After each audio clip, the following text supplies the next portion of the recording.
This video is brought to you by Arsenal Discs. For more information about their brand new line of golf discs, go to arsenaldiscs.com.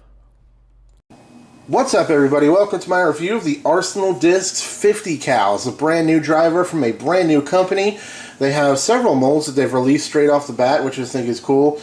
And I reached out to them. They were gracious enough to send me this thing to test and review. And I'm always happy to get a new company here represented on my channel, so thanks to them for sending it out.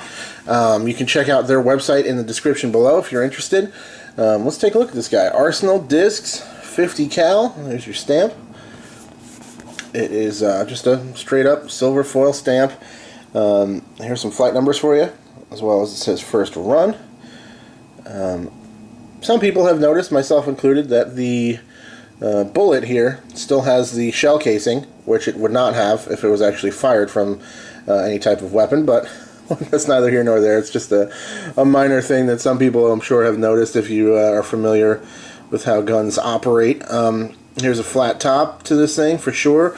The plastic type is interesting. I'm honestly not sure what they call this plastic blend, but it has a good feel. It's pretty grippy. It's got some flexibility to it. It's not super grippy, but it's not bad. You can see it's got kind of an interesting, almost like a very light texture to it. It's not perfectly gloss. It's almost like a little bit matte finish to it. Looking onto the bottom disc, 174. You can also see, maybe you can see Arsenal Discs, PGA approved, and it says 50 cal. So that's kind of cool. If you get one that had a different stamp, you would know what it is just because it's molded in. I like that. That's an idea.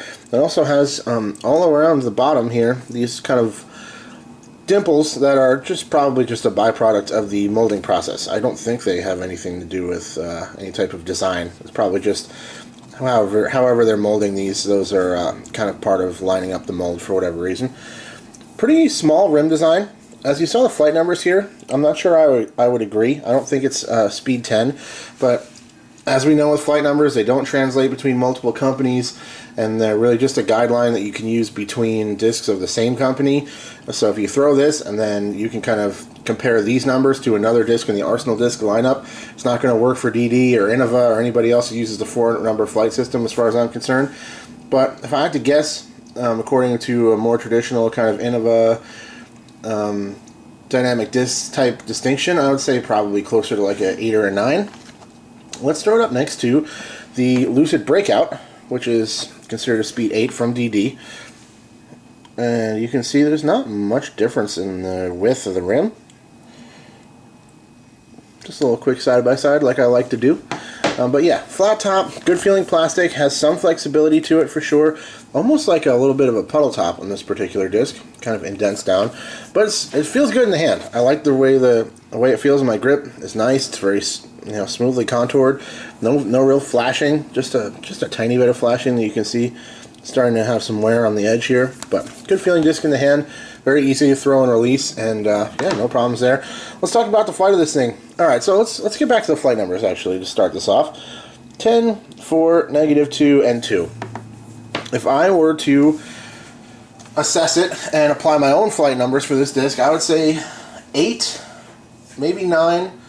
I think 4 is pretty good. It's good glide. It's not like super glidey, but it's not something that falls out too early either. And I would probably go -1, because in testing this disc, it's a straight line flyer. It's pretty neutral. You can get it to hold different release angles for sure. It doesn't want to kind of impose its will on the throw very much at all. But for me, little hyzer, stand up, laser beam. Super straight down the line, and very low fade. You can get it to fade more if you kind of alter the flight, more hyzer, maybe a little less power, maybe a little more height, that sort of thing. You throw it low and flat, it likes to just fly on a really straight line, which I liked quite a bit. Definitely a versatile flyer. It doesn't have a ton of distance because it's kind of a slower speed disc, but it is pretty accurate and controllable. Did not take me very long to get a feel for how to throw it to get it to fly on that nice straight line. And yeah, quite neutral overall. So I think if you were looking for a place to start with Arsenal discs, this could be a good one for you to check out. Just because it shouldn't be super flippy or super stable, just kind of be a middle-of-the-road disc that you can throw on a lot of different lines. And ultimately get it to stand up and hold very straight with very gentle and Just kind of soft finish when it starts to slow down. A couple of times I threw it nice and low and flat. It would just hold straight all the way with almost no fade. So yeah, really good flying disc that I was happy to check out. Hopefully I can check out some more Arsenal discs in the future.